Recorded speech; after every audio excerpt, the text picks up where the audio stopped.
Hello, everybody, and welcome from Cunard, Queen Anne. Mark's here. Hello, everyone. So just a quick few housekeeping bits and bobs. Although my glasses are very crooked for some reason. If you're asking a question, please write the word question. The Wi-Fi is, in the test we did, it's a little bit erratic, but certainly the audio has kept going well. We are actually just leaving port right now, so hopefully that doesn't affect it. But it should be okay on all the tests we've done. Famous last words. So for the next 60 minutes, we will ask questions around. Oh, sorry, I just realized I did my little test to see it was working. I forgot to turn the sound down, so we'll get rid of that. So we will keep going for 60 minutes, ask as many questions. Now, there are some questions coming in which are not about Queen Anne and Cunard, so we will get to those. But we thought we'd start by first talking about the Queen Anne comments. And obviously, it would be good to get Mark's perspective as a big Cunard fan. So we'll start with actually the second question that was left. I will come back to Family Frost's question in a bit. So Mark, hi there, good to see you, Mark, as a regular. Do you feel the Queen Anne offers the full Cunard experience?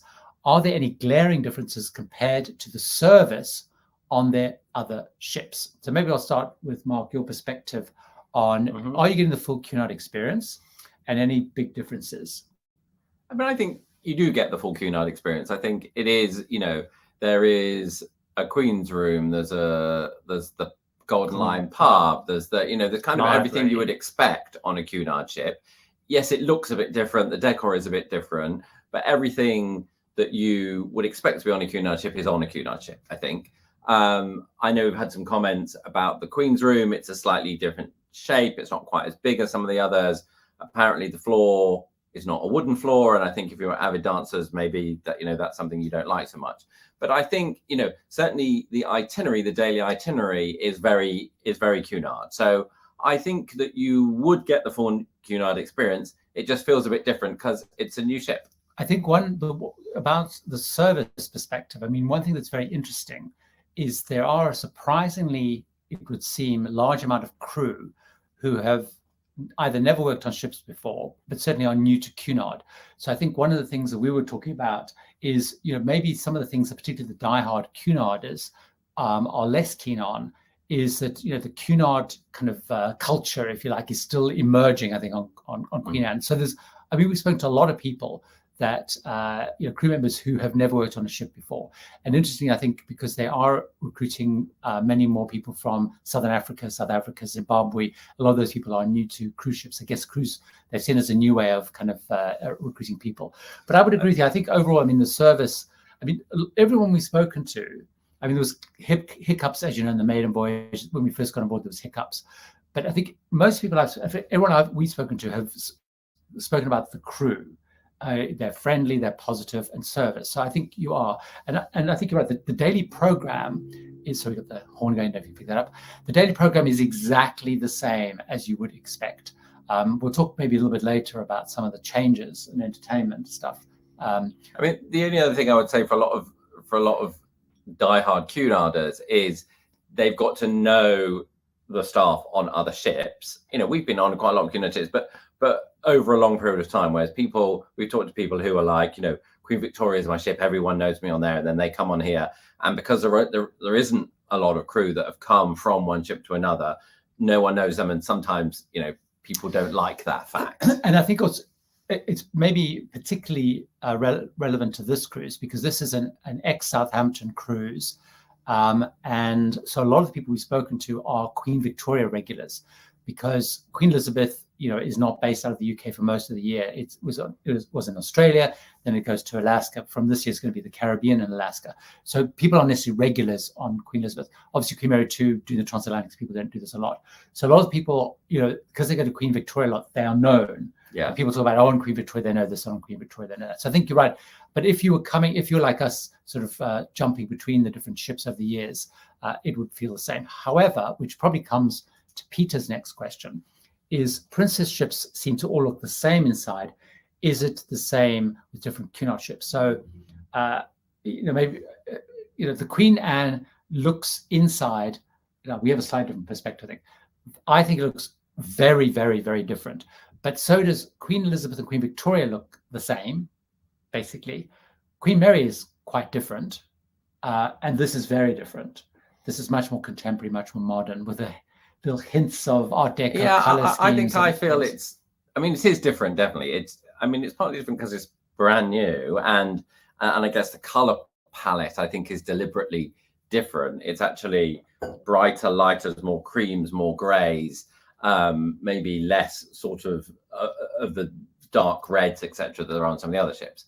But there's still a flavour. There's still a flavour of Cunard there. To me, it's just it's Cunard with that sort of bit of a modern twist added to it. I think that they've tried very hard, maybe and sometimes I think too hard, to try and get this.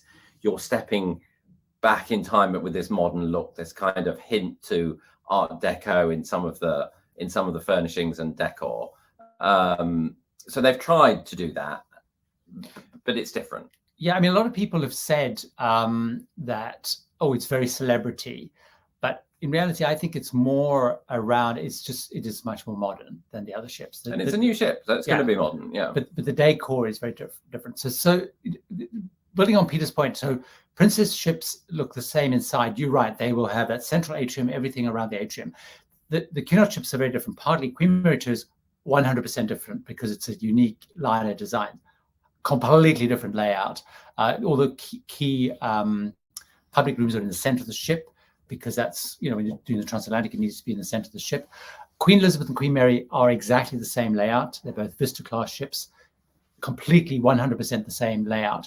And then this is different. This is a Pinnacle class ship, so it's a Holland America ship with a 27-meter bit added in the middle.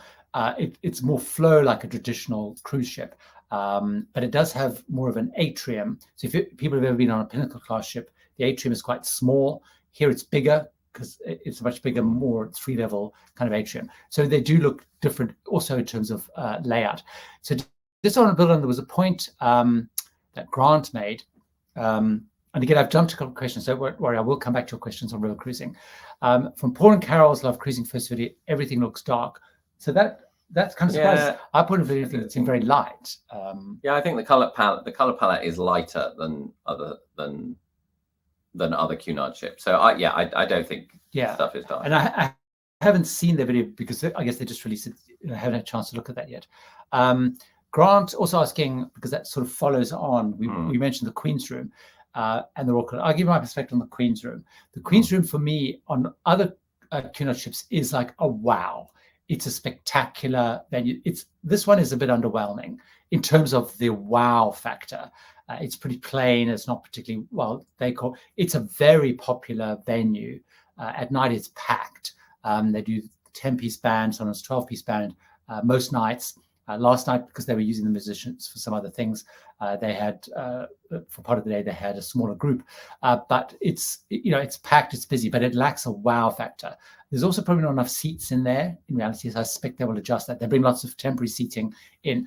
But in terms of dancing, it's packed, and there's a dancing group. I don't know, there's maybe 20, like a group cruise of dancers, and they're very positive about the Queen's Room. So I guess they know better than anybody else. The Royal Court Theatre is very interesting because what are your thoughts? Because it's very different. It's very. I really like it. I mean, it's so there's no balcony level. It's all one sort of tiered room. So you can get into it from deck 3 or deck 2, but there's not a balcony like many other ships and certainly the other Cunard ships. But it's vast. It's super comfy. I mean, it's kind of like a big cinema in a way in terms of the seating. There are no little tables, there are no different seats. Sometimes you have those swivel chairs, whatever. This is just rows of seating. I personally really like it. It feels big, new, exciting. They've got great screens and everything that you're starting to see on, or not starting to see. I've been on some of the other ships for ages, but the technology is definitely upgraded from other Cunard ships. I mean, some people miss the fact that you've got like the boxes and stuff that you have on the other one. So it looks pretty modern, I think. Yeah. And it's quite a light kind of decor. It has the only thing I would say is if you're in the front, would be like 10 12 rows. Yeah. Actually, it's not great. The sight line's not very good because it's not very sloped. It's not very inclined. The incline isn't very big. So you sort of need a little bit further back, but the seats are very comfortable. But I think for the size of the ship, the fact that there are 3,000 passengers, it probably needs to be like it is. Because again, on some of the other ships, yeah, the boxes look great, but actually you can't get that many people in. Yeah. But certainly, I mean, we've never had issues getting seats. And they are super comfy seats. They are very comfortable seats. But it's quite the acoustics with the stage is big. The stage is really big. Yeah. So unlike on political class, they have sort of in the round there. They've chosen to go traditional, the proscenium arch, I think it's called. And the other thing, I think, as we said, like the inclines are very good, but the stage also seems quite low. So actually, if they'd hike the stage up a bit, it would have probably overcome. I quite like it as a dancing show to be able to see the feet, and actually you can't really do that unless you're on the front row. Exactly. I think exactly. So. Yeah. So Janice asked a question. Booked on Queen Anne next year for July for my special birthday. Happy special birthday. Trying to work out whether or not to buy a drinks package. Is Texan, like I think that should be tea and coffee. I've included in meals and afternoon tea. I'll ask the last question. Tea, I guess you can have coffee. Yeah. It's definitely for meals and afternoon tea. Yes, it is included. Drinks package. We decided we were looking at the soft drinks pack because we don't drink alcohol, but it was going to work out $45 each because you have to buy it. You know, if you want to buy it per day, and it would be physically impossible to drink that. Looking at I've got the prices. The price of the drinks packages are really expensive. So unless you're drinking 15 or more drinks a day, I probably wouldn't, because then it gets quite complicated with which wines are included and which ones you get discounts on and stuff. Although we were talking to some people earlier who they like to get the drinks package because then they're not having to sign something every time, and they're just like, okay, I've paid the money, it's done, it's out of the way. Is it good value? Like, as Gary was saying, unless you really are drinking a lot, it seems expensive. Yeah, but I have got all the different leaflets, so maybe I'll try, and if you really want those, Janet, I can probably do this. If you drop me an email, gary@tipsfortravelers.com, 2 L's, I can take some shots of those and send those to you with the latest pricing, what's included and excluded. But I mean, if the full drinks package was cost something crazy like $1,000, it's even an awful lot. Mark said, which is great. Here's a question.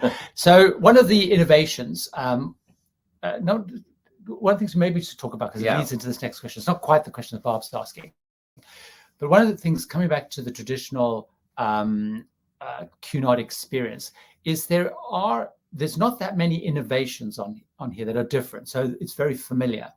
Probably the main innovation is a venue called the Bright Lights Society, which I guess in the olden days would just have been called the nightclub or something, or whatever. Well, but it's more the cabaret club. Yeah, but I'm trying to think. But it's a cabaret club, and they have a company, the Bright Lights Society, and I believe they're ultimately going to have 3 shows. We've seen 2 of them: Noir, which is a murder mystery, which was in the first week, and now they have another one called Fizz. So, I really enjoy it. It's you have to book, you don't have to pay, but because it's limited space, you have to book. They do 2 shows a night, and it's a group of 5 people, singers, some dancers, and the first one, as I said, was a murder mystery, sort of set in a sort of a 1940s, or they think contemporary music. The one last night was sort of set in a sort of a Parisian sort of nightclub scenario where the manager and the lead singer had been sort of skirting around the fact they were in love. Anyway, what they do on the murder mystery one is when you come in and sit down, they're mixing, they're mingling, and they ask if you want to take part. Mark said no. I said yes. And so I played the role of a Frenchman, which I will post maybe a link to this of me, because I'm sure it's Tony Award winning. So so there's about 4 different people came up and did those things. It's quite interactive, but they're very good about asking if you want to do it or not do it. Yeah, because I think they really make the point, because some people, I think, wouldn't go for the fear of, I'm going to be dragged up. It's a small venue. They act all around the venue. There is a small stage at the front, but they go through the audience. But they're very clear. They came in, they talked to us, they say everything to the same people about how great you're looking really dapper this evening, and hey, you'll be really good, you want to take part? And I was like, absolutely no. And Gary was like, yeah. So they came up and they actually told Gary what they were going to ask him to do beforehand, and they told him what it would be and how he should do it. And I mean, it was fun. It was fun. I just filmed it, Bob, rather than pretend I wasn't with him. Barb, sorry, Barb. I filmed it. So Chad and Matthew saying, looks like having a great time. We are having a good time. I mean, I think the thing that we aren't having a good time on, perhaps, which is not entirely true, is we aren't really enjoying the itinerary that much. But we sort of knew that because Canary Islands wasn't high on our hit list to do, but we really wanted to come onto Queen Anne, try Queen Anne. So we've actually spent most of the time on the ships, even in port days. The weather's been terrible. Yeah, we've been quite unlucky with the weather. Actually. Yeah, so we have one more port to go where the weather's even worse, which is heading back to Spain. So we haven't had great weather. So we haven't been able to use the decks as much. And that's one thing I want to talk about leading on to that. So yes, we're having a great time. The food is fantastic.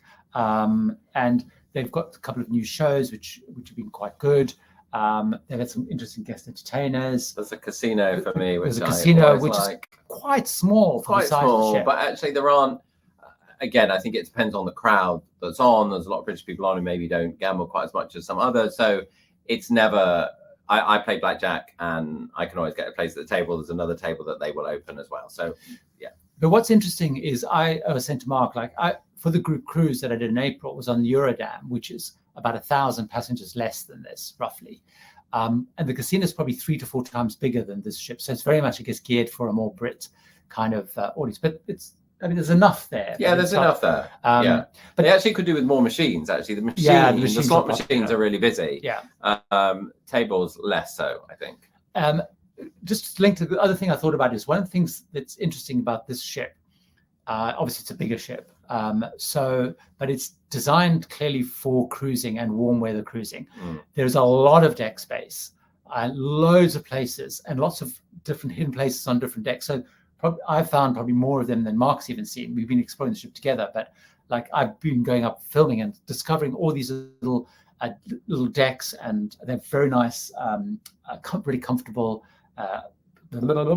sun lounges and things like that. So we've been having a great time. They've also, which is linked a little bit to the drinks package point, is the prices aren't that crazy, I don't think, overall. So for drinks, example, now I get cocktails, I can't remember probably, but because we haven't had cocktails. But for example, they did packages at the spa. So Mark bought for $99 for 2 weeks to all the spinning classes, and the spinning class every day but one. So the other thing that's different on this ship is there's a spin studio as well as the gym. The gym is slightly odd. It's a kind of long, there's sort of 3 sections, but a spin studio one that is dedicated to spin classes. There's a spin class every day but one on this trip. And then up on the outside deck, on deck 10 or 11, there is what do they call it? The wellness studio, which is sort of a covered space, but with open sides where they'll do stretching in the morning, yoga and Pilates. And then there's a spin studio downstairs, and then the gym. And obviously it's a brand new ship, so all the equipment is brand new, which is nice. It's also, it's also very interesting is they've moved the gym down to deck 1. So even on the Pinnacle class ships on Holland America, it's right up top at the front of the ship. They've moved it right down to deck 1, and it's big. I mean, compared to Queen Mary 2, this gym is way bigger. I actually thought deck 1 wouldn't be very nice for gym, but it's fine. Yeah. I mean, on the Victoria and Elizabeth, you're looking out and you have the view. You don't have the view, but actually it's fine, and the spa is all on that level as well. So it's all as part of the spa. Yeah, so definitely from a gym perspective, it's way better. The audience, the passenger mix in here is quite elderly, actually. So the gym has been phenomenally quiet. We went this morning, Mark had we were in port today. Mark went to the 9 a.m. spin class. I went to do my pretend Peloton as I do on the bike, because I don't want to commit to getting the full-on spin. I was the only person in the gym until about halfway through when one other person came. But even on busy sea days, we've been there, and there's been maybe 10. Yeah, I mean, it's interesting with the spin class. There are 10 bikes, and there were only 3 of us this morning, but it's a port day. But I've had one spin class where there were, I mean, it's interesting. They do some at 8 a.m., some at 9 a.m., and some at 4 p.m. The 4 p.m. ones are busier. And one day there were all 10 bikes used, which was nice to see. But generally it's not too busy. Shan, this is a good question, actually, as well. All the questions are good. Sounds terrible. I think one good question. Shan, is the higher capacity on Queen Anne compared to the other queens a problem, or do you feel it's still as intimate? One of the things that we were talking about is what's quite interesting, and also talking to other people, is this ship is using kind of a strategy that I've seen on more and more ships, which is lots of smaller venues spread out across the ship. So although you have that central atrium, there's actually only one key venue. So you have Corinthia Lounge on one level, you've got the chart room on another level, and there's actually a very small coffee shop. I discovered that in everyone's video. I forgot to mention, there's one on the first floor. But then the other things are kind of dotted around. So you've got, and there's lots of small venues. So actually it's never, other than one day when they messed up getting people back on board, we've never felt it crowded. The buffet, or it's called the Artisan Food Hall, that gets very busy. The fact, all good, because they have Britannia Club, Princess Grill, Queen's Grill, that sort of gives you some intimacy in that there are those separate restaurants, and therefore people eat in separate restaurants. So that gives you a little bit of that. But interestingly, Britannia Grill is much bigger on here than on other ships. Princess Grill is much bigger here on other ships as well. And there was a question I want to come back to, which Peter had asked. So I'm jumping around the questions much more this time. Holland America is trying to focus more on families. I covered that in a video I did last week. So they're kind of going from being more couples into more families. MSC is doing what they can to get more expensive customers, with Yacht Club, Explorer. Fred Olsen is now increasing. So what is Cunard changing to? And we were talking about this because we saw this question just before.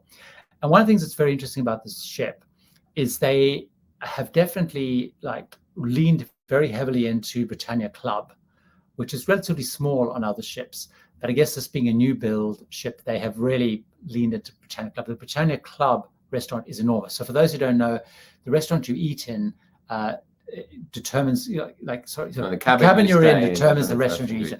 So if you're booking an inside an ocean view or a regular balcony cabin, you eat in Britannia, which is the big main dining room.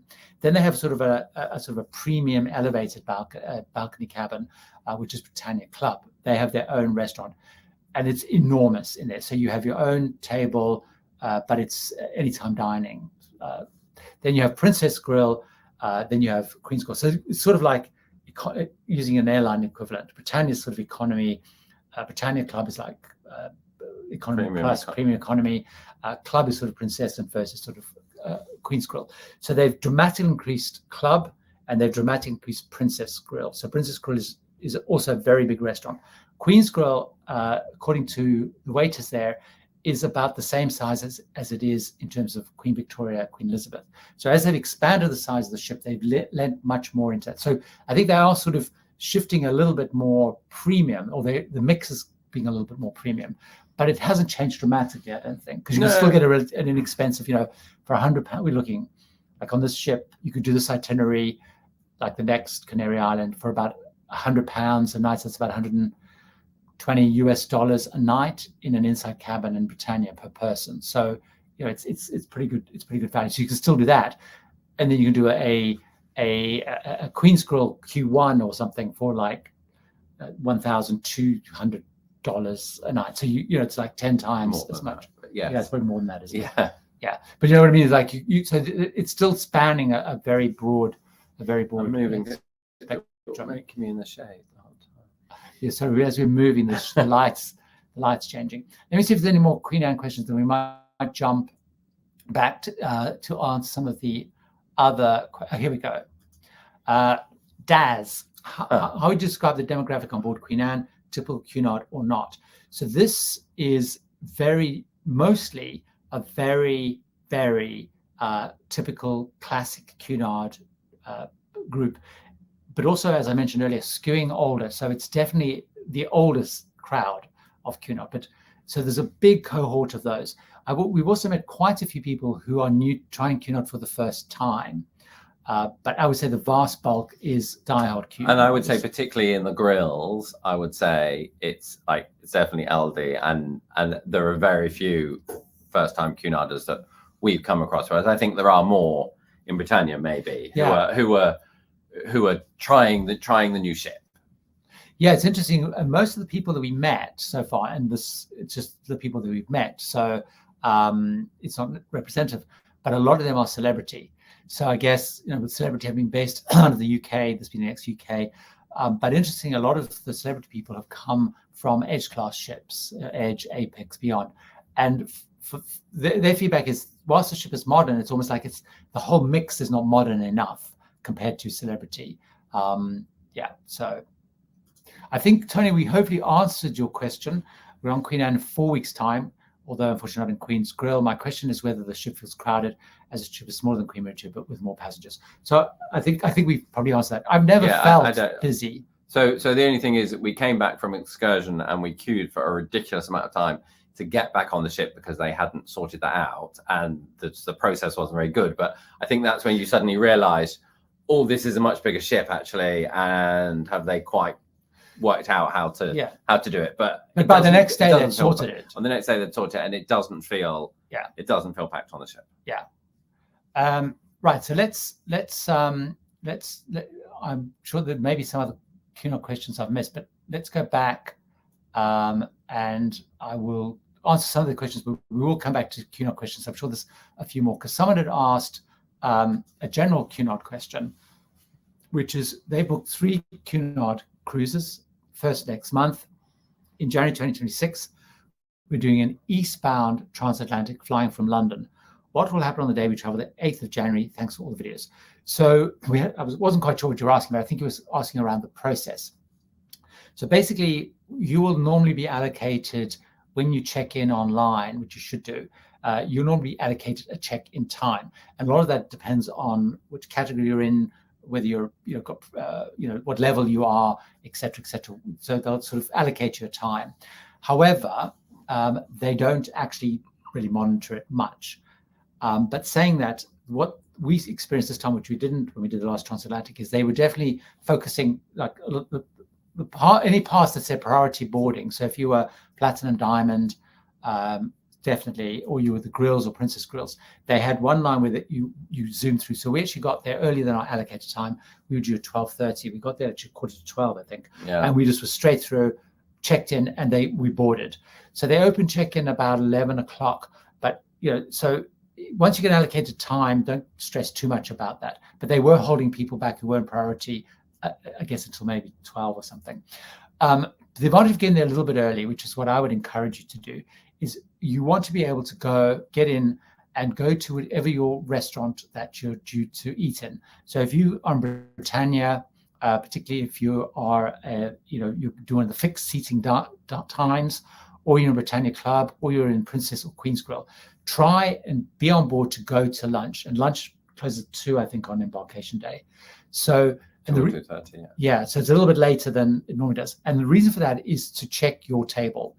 And because if that's the point, if you don't like your table, you have a chance to change it. So for example, we didn't like our table, and we just said, but we were there early enough to say, look, we don't really like that table. And they took us to the other side of the restaurant and said, you can have that one, or that one. So that's really important. That's why I think going to lunch, you get the chance to do that. So if you don't really like that, particularly if you're at a table that's sharing and you might start to meet the people and you decide you don't really like them or whatever. So that's what I do. Then you're going to do your e-muster. So you just have to watch the video, check in at your muster station, and then it's going to be just explore the ship, and they'll have whatever the daily program is from there.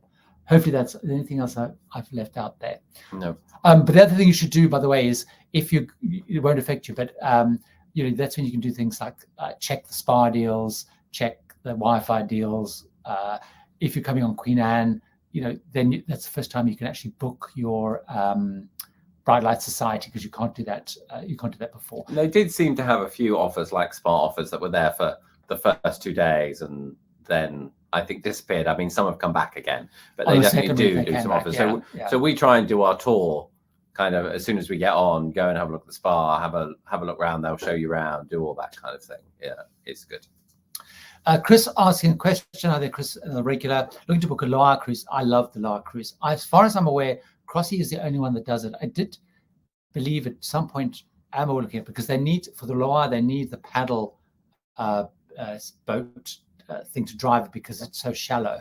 And we went to some incredible chateau. I do actually have a video on the channel, Chris, of that Loire trip. I really liked it. I mean, it's Cross Europe is relatively basic. It's kind of a value line, so it's not very glitzy. But I had a fantastic time. The itinerary was great. The food's pretty good, particularly for the value, for the price they charge. But what I would say, you asked another question. It is, AMA is sort of 5-star, Crossy is kind of 3-star, I guess. It's very, very different. So the food is going to be very French focused. You pretty much will more than likely have. When I did the Loire, there was 3 English speakers on it. Another couple of myself. They put us on the same table. There was some Spanish on there that also spoke quite good English. So, but to expect it's going to be mostly likely French, although they are becoming a little bit more kind of international.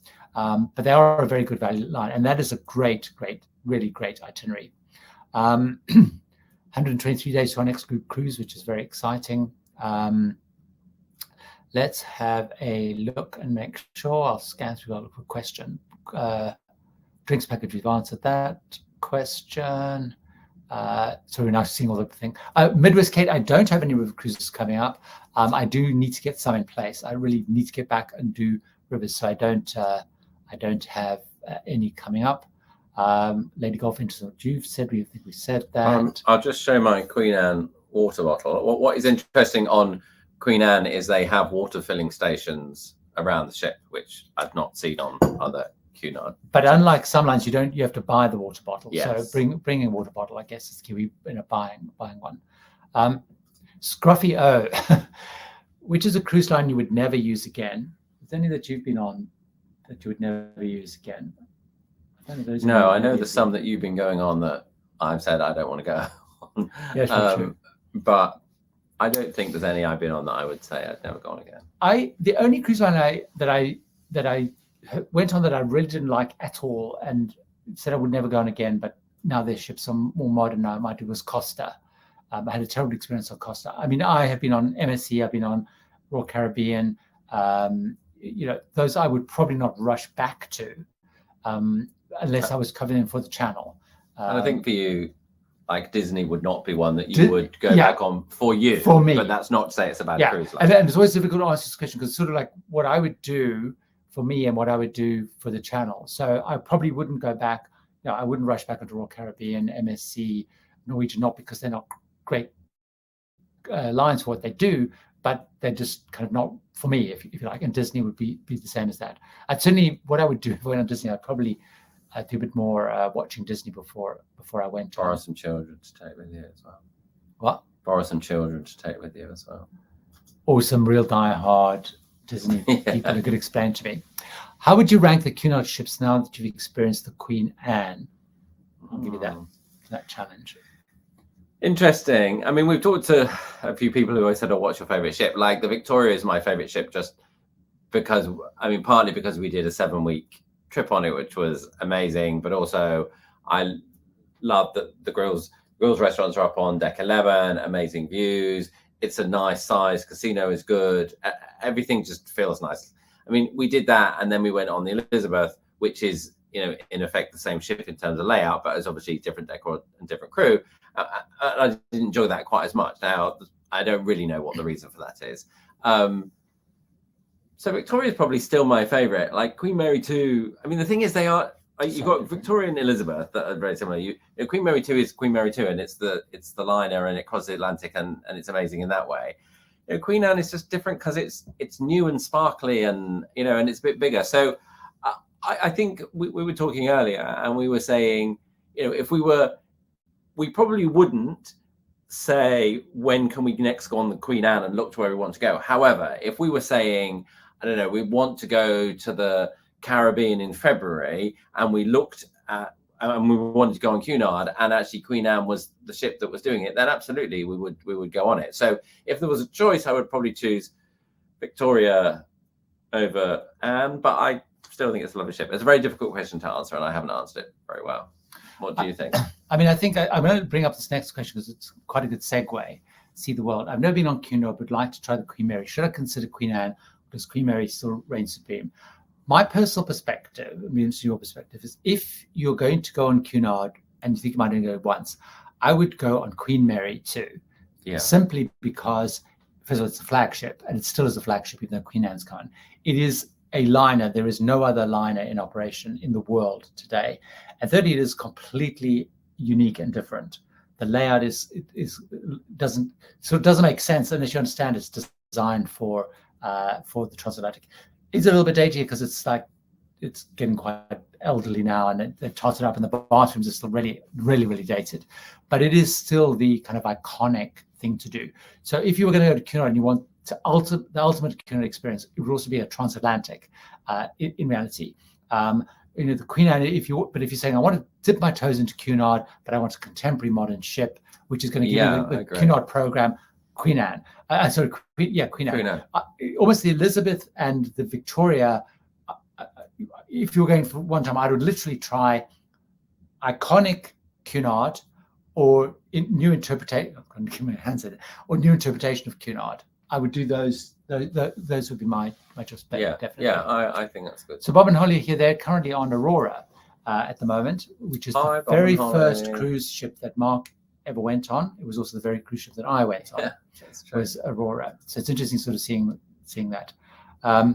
Chad and Matthew, yes, just to clarify, Queen Anne is a large version of Pinnacle class. They have added a 27-meter section to it. So actually, I personally think the Queen Anne doesn't look as nice as the Pinnacle class ships because they've added this chunk in the middle. So it's a little bit, I think it doesn't look, it looks a bit elongated, and it feels very long. I mean, it looks very long from the outside. When you look at the ship from outside, it looks really long, I think. I'm not sure it feels it. Gary, I think maybe because you're used to more other ships, you feel the bit in the middle doesn't quite work. I don't really see that. I think just because I'm not as familiar with all the other ships. So I don't think you really notice it on there. When you look at the ship from the outside, you definitely notice it. It just looks very long because it's not super tall compared to other cruise ships. So it just looks long. There was a great infographic that I saw once, and I've been hunting around, Googling and everything. I want to try and find it. But it was somewhere that I saw about a month or so ago, which actually shows you the Pinnacle class ship. It shows you the section where it's added. It's I definitely want to try and find that. Mark asking the question, what are the grills facility like? Assuming in a grill, so we booked in the grills. It's sort of like both our birthdays are very close to each other. So in May we normally do a birthday trip, and often it's been Cunard, I guess. Yeah. So this is kind of our birthday trip. So yes, we are in the grills. So that in terms of the restaurants, like I think both Princess Grill and Queen's Grill are beautiful restaurants. Decor is lovely. Everything looks nice.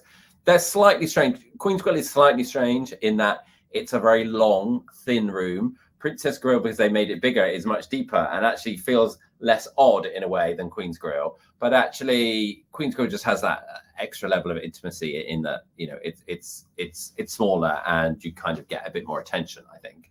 I mean, there's also the Grills Lounge, which sits in the middle of them, which is a lovely room with a sort of skylight out to the deck, which is nice. Yeah, with this tree in there, it's very dramatic.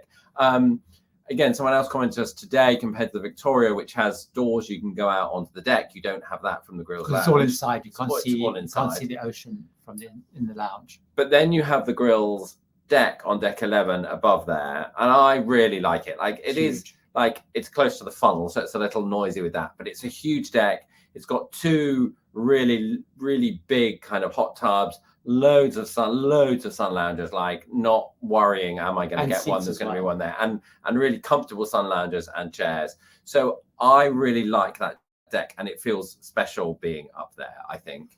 And they bring afternoon tea round at 3 o'clock. They bring their trolley round, which is nice. And they do afternoon tea in Princess Grill for Grills Passengers only, which we've been to twice, and actually there's never for those that know, going to the Queen's Room is a bit of a fight. You get there 15 minutes early, otherwise you don't get a seat. And I mean, it's not like that at all. So there are nice facilities. I mean, that's it. There's nothing, I always say the thing Cunard could do better, I think, is do other things for Grills passengers.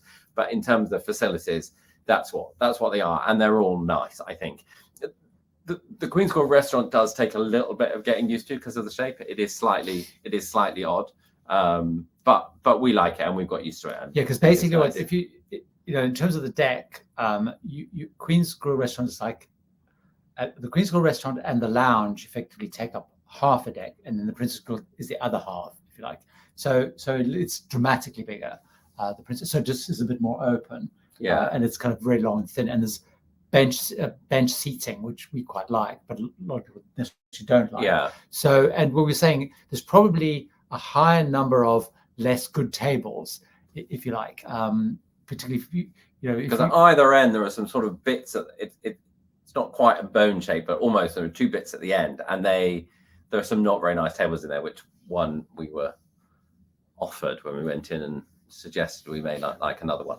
But it was interesting because actually I went down there yesterday at video and I realized they've moved some of this around to make it look less bad. But yeah. I mean, again, our waiter is talking about, the designer designed the table, but they're not sure they'd worked in the restaurant. So I think over time they'll work out which tables. Because he said that they changed the configuration in his section. They changed the configuration of the tables. Like there was a table for 6, I think he said. They stopped. There just wasn't enough room to get around it. But it was Ken. Hopefully I've answered that question a little bit earlier. It's almost different in almost every way. If you feel like it's very different. It looks from the outside, inside. It is all very, very different. Christine, yes, we are enjoying that. Demographics, we have answered. We've answered that one. Let's have a look. Demographic, lots of questions on demographics. Definitely an older crowd for sure. Nice to feel young. Scorpio, what's the longest cruise you've been on? The longest cruise we've been on is 7 weeks, which is Marcus mentioned earlier, on Queen Victoria from Southampton to Sydney. We got off that about 10 days later. We got on another 3-week cruise. So that's the longest. We would consider longer, although we've actually decided that we would probably, we were all talking about doing a full world cruise, but I think we're doing more the idea of doing, choosing the best cruise. Doing what Bob and Holly do. Yeah, like Bob and Holly done, for example, is, they've said, okay, we wanted to cover this amount of territory. This is the best cruise to do it here.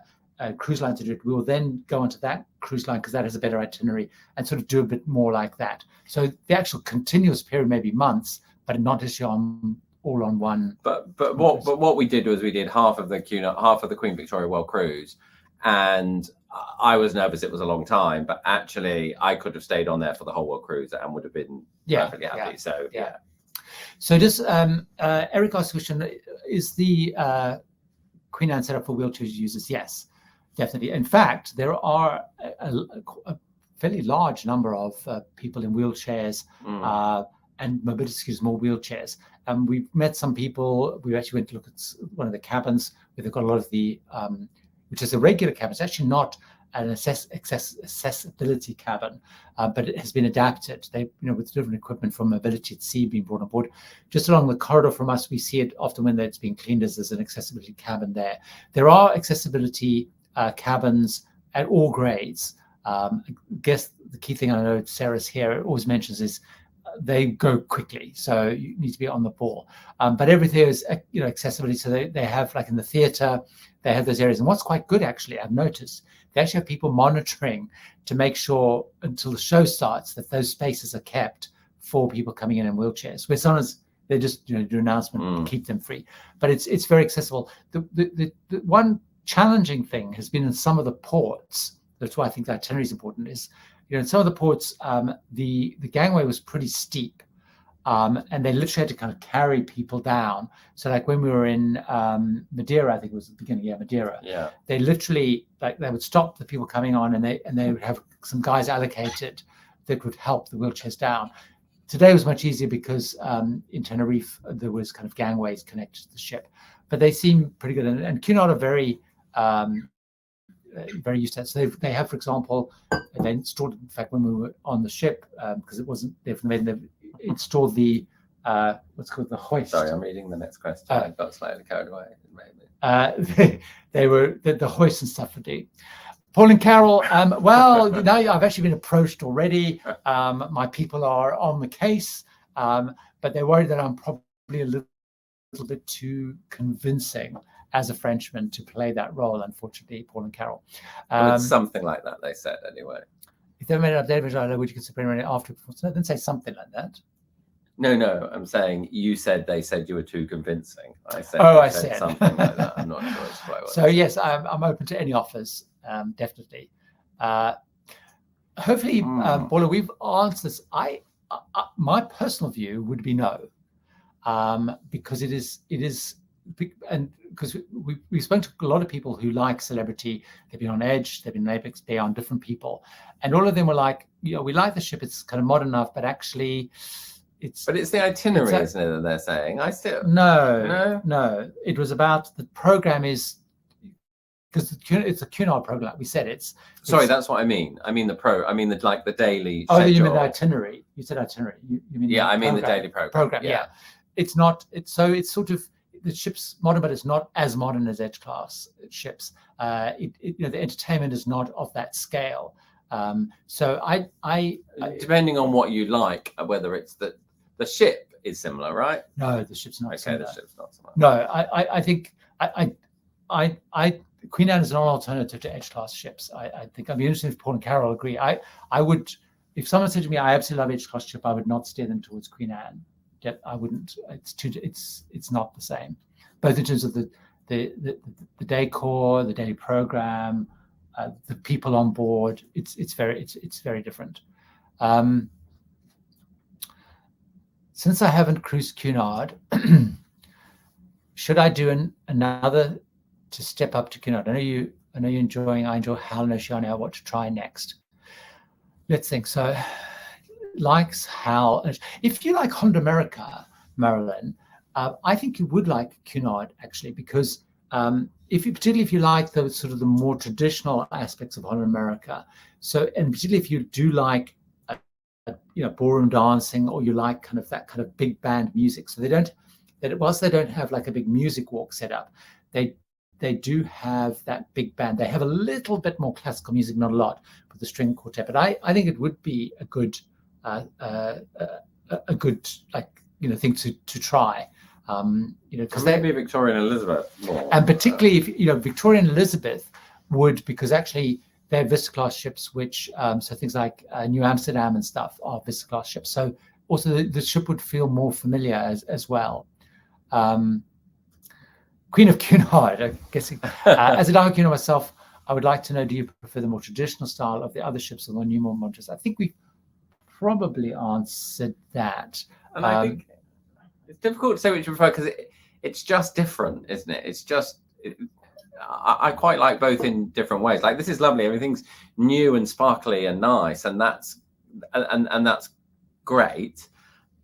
Equally, the other ships have the old Cunard tradition, which is nice, but the traditions are on here still. I think it's just the look that is different, and it's nice to be on a new sparkly ship.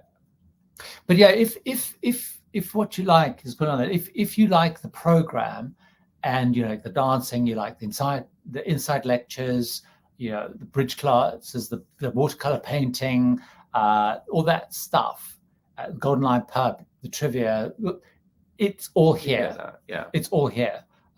If it's that which you like, then absolutely. We haven't spoken about cabin. So John and Adriana's Adventures Before Dementia. Is your penthouse as good as you thought it would be? So we're in a Q4. And do you actually use your butler? I mean, I hadn't actually really thought about the cabin. I didn't really know what I was going to expect. We like the cabin a lot. I think that's true to say. Yeah, I think the only thing. So, and there's been a lot of comments on this in lots of grades, is around the storage space. Yes. So on the other ones you have a kind of walk-in closet wardrobe space. Here there are just some built-in wardrobes. It's not enough. I mean, this is a 2-week cruise. It's kind of fine, and there's enough space. But again, part of the nice thing on some of the other Cunard ships was having that walk-in wardrobe. It felt very so nice, so for example, I mean, it's like the layout's very nice. You have this little seating area that we're in. You have like a divider, bed behind, bathroom, separate toilets, kind of thing. But for example, in the cupboards, unlike in some of them, but I think particularly in some of the inside cabins and some of the Britannia cabins, is quite hard to hang like long clothes and things. And I think Paul and Carol picked up on that as well in their coverage. And we were talking to a lady today who's in a Britannia for the maiden, and then moved into cabin we're going to go and hopefully have a look at.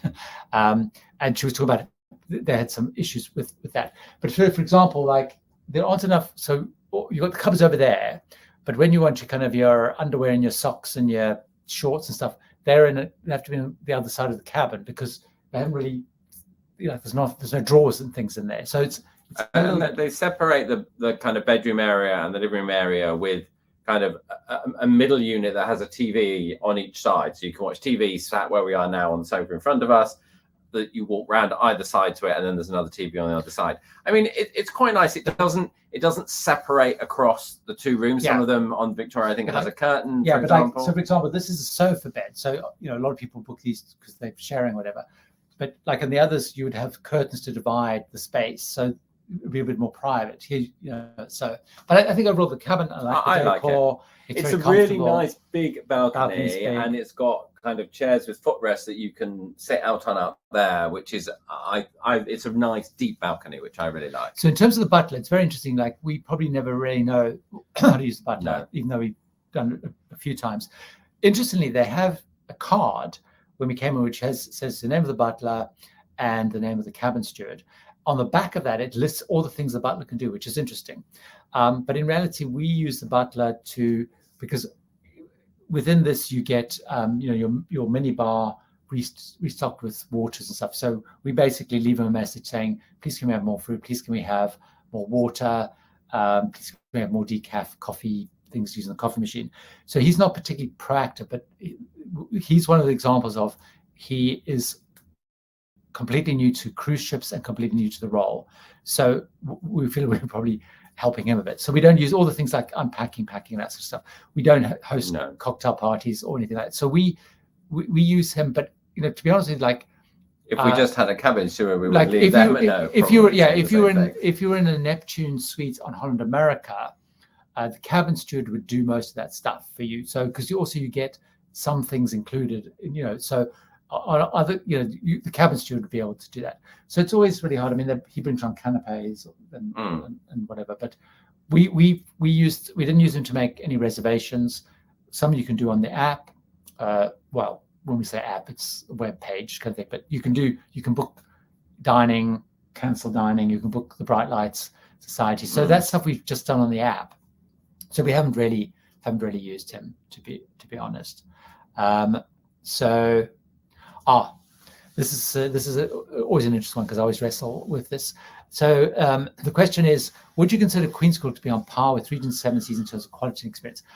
I personally still think that the food in Queen's Grill is, if not the best, amongst the best. So I actually think the food in Queen's Grill is better than the food on Regent in Compass Rose. And you could probably argue it's about the same. So, but the thing, David, from a food perspective, a service perspective, it absolutely matches. If anything, it's a little bit better. And I'll tell you what, the reason it's a little bit better is because you have your own table. So we have the same table for breakfast, dinner, lunch. We have the same three waiters, like it's sort of a senior waiter, another waiter, and kind of one who's more of a runner. They now know us inside out. So they know that I have skim milk, and they know that Mark has whatever. Well, you actually don't, but if you order cranberry juice twice, they have it there. They start to bring it every day. So they know us, and we joke and laugh and stuff. So I know on Regent you sometimes have your own table, but they just really get to know you phenomenally well. However, of course, that's literally one experience, one subset of the experience. Yeah. Once you go out of Queen's Grill, you're part of 2009, 2,998 passengers. So around the ship, service is just the same for everybody, and it's good service. Whereas on Regent, you're going to get much more attention. People are going to know you. It's a small ship. Yeah, the whole ship is going to. Yeah. So when I'm on Regent, I know if I go to the cafe, probably they can remember what I ordered last time. If you go to the cafe here, the guy Nelson, we've had a few times. He's very friendly and very chatty and very helpful. But he sort of recognizes us, but has no idea who we are or what we drink or whatever. So it's kind of different. So it's about that little world, if you like, is like a snippet of it, but the total experience isn't. I don't know if I explained that. Did you explain that one? You haven't been on Regent yet. No, Mark is going on Regent with me at the end of the year, so I'd be interested to see from that perspective. Yeah. Sorry, you're going to say something. No, I mean Regent, I think, is like taking Queen's Grill and putting on a whole ship, right? Kind of, but you're getting the whole of the ship with that small ship luxury experience, whereas you're just getting you're getting some of it here, and the rest of the ship is not like that. So it's a very different experience. But I personally, I think we would know, like I love the restaurant. I really like the have your own table, and I love the food because the food is really, really good quality, nice food without being too fussy and too fancy. It's just really good quality food. Yeah. And I really like the that. other thing, which I'm sure I haven't done when I've been on Regent, but they come around at lunchtime and ask you if you want any special orders, which I'm sure you can probably do on Regent. I don't have to see what like. So if I want to have caviar every day, I could have caviar. Mark's had quite a few days Dover sole. People next to us, people two down, I've heard them ordering all sorts of kind of different kind of stuff, which I'm sure you can do on Regent. KB in the UK, hi there, good to see you. Try to get information on Explorer 2 from them direct in the conversation. I was told they have no connection with MSC. Well, they're 100% owned by MSC, but I guess what they might be trying to differentiate themselves, saying, we're our own standalone company, but they are completely 100% owned by MSC. That's the connection. I guess as an operation, I suspect they are run kind of separately, but they are, MSC is owned by the family now. And Explorer is kind of their pet project, which seems to be doing very well. And I'm booked on Explorer to do Canary Islands, actually, ironically. Paul and Carol agreeing that the theatre is. And I'm a short person. Oh, look, someone's in Vegas. We were talking about Vegas today. Let's all cruise. Thanks, Scott. Very jealous. Love Vegas. We've done the rankings because I jumped around a bit. John, can you compare Windstar Breeze to Paul Gauguin in Tahiti, please? Does one have better food? Key differences. So, John, they are kind of similar in many ways. So, Paul Gauguin would consider themselves to be more premium, more luxurious than Windstar, and they probably are to a degree. They are both of them are very experienced in Tahiti. Actually, Windstar claimed to have been around longer in Tahiti than Paul Gauguin, but they've both been there a very long time.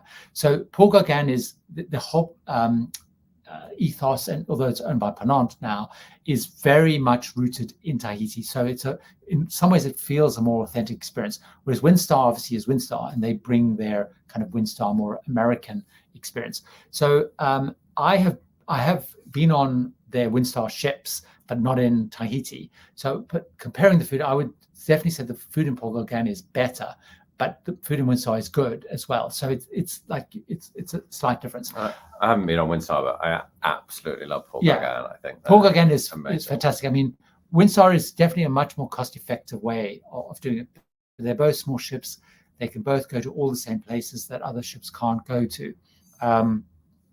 So they both have the water, the marina thing at the back. They both have like private island experiences and stuff. So it really depends whether, I think, if you want to go, Paul Gauguin is absolutely magnificent. And I would see it as a more luxurious premium experience. The Windstar have because on Paul Gauguin you have a group of local stations. They do that as well. They have a similar thing, but what they have on Paul Gauguin is they're called Gorgons. Windstar have a similar thing, but not quite the same. The whole thing is much more kind of feels more rooted in the place, as it were. But both are great. Let's have a look. Blah blah blah blah. How are we doing on time? We're almost running out of time. Chat seems fine, but so the Wi-Fi sometimes does it, but it's good enough with the audio. Okay, this is a good question that I want to answer. Will you use special restaurants, or is the main dining nice enough? We actually went to, and I know Paul and Carol probably have a different perspective, so watch their reviews as well. But we went to Ajuwa last night, which is sort of the Japanese restaurant, and we actually cancelled any future special dining, because actually we decided that the food that we were having at Middle East and Queen's Grill was just so good that we didn't want to pay extra to go to special dining, because the restaurants, I mean, the Britannia restaurant is spectacular. It's a big dramatic room. The Britannia Club is all the restaurants are big and dramatic. Now that they're kind of on their game, I think, with food, the menus are big. There's lots of choice. The food is good. So I almost feel like unless you really, really, really want to have a steak in the steakhouse, or you really want to try something different. And I think it sort of depends what you want, because I love that you have the white linen tablecloths in the restaurants, and everything is really lovely, beautiful crockery, beautiful cutlery. To me, we went down to our last night, and there are no tablecloths on the table. It doesn't, like, to me, to go to a specialty restaurant, to leave Queen's Grill, is to go to somewhere really nice. And I feel Veranda does that a little bit on what was on Queen Mary 2. Oh, they have it also on Victoria and Elizabeth, yeah. Like it does feel really nice and much more intimate. Whereas I feel these are different food. So you're getting different food, but you're not getting I don't think an elevated experience. But we may be spoiled because we're in Queen's Grill, so that may spoil it. Yeah, I feel like it's but also to clear out, I'm not a big fan of specialty restaurants generally. So I tend to go to specialty restaurants on ships often because I want to cover them and review them. So I'm probably a little bit biased. So do take a look at Paul and Carol's videos, which they just started coming out, because they tried more of the specialty restaurants than we're going to. It was also quite expensive. And it was quite expensive. Like the the set menu is $65 per person. If you did it, we did it a la carte, and we didn't have a lot. But so it wasn't as expensive. It just, it just feels like you've already got that cost. I think also, specialty dining is kind of a new concept to Cunard. They had Veranda, but they didn't really have, and they did have special nights in the buffet restaurants, King's Court or whatever, which is sort of a little section where they'd focus on Indian nights or whatever. But I feel like it's the real focus on Cunard is in the restaurants, Britannia Club, Princess, Queen's Court. So I tend to do that less, but take a look, because I think Paul and Carol will have a different perspective. Let's get this question, because it's a slightly different one, but it's an important one. I know you use a travel agent, and I do as well. I've wondered, how do travel agents make money if we don't pay them? So under the simple answer is they get commission from wherever they're doing the booking. So the cruise lines, the airlines, the hotels, they pay the commission. So that's how they. But to be clear, that's not on top of what you pay. So you correct. Probably can't get a better price. No. Than going through a travel agent. No. So the cruise lines, certainly when it comes to cruising, the cruise lines make a big point that they will not undercut travel agents. Travel agents are hugely important. So if you whenever I read the trade press and stuff, they always stress, we never undercut travel agents. You will never get a better price by going direct. I know sometimes you'll see on the Hilton site will say you get the best price by coming direct. So that's how they make the money. They make it from commission. Jack, here 2 or 3 words and then screen freeze. So hopefully that hasn't been a problem for too many people. So other people saying it's fine. We have we unfortunately run through that hour. So there's a couple of questions we've missed. I'll take a look at those, see if there's any other way that I can answer them. But thanks so much for joining us. Thanks, Mark, for joining us again. Nice to be here again. We will be back. We get off the cruise on Friday, so it's a 2-week cruise. So on Sunday, there will be a live stream again back home, so I can ask many more questions then. So have a great rest of the time. We've got another sort of week on board to enjoy. So thanks very, very much for joining us, and take care. Bye.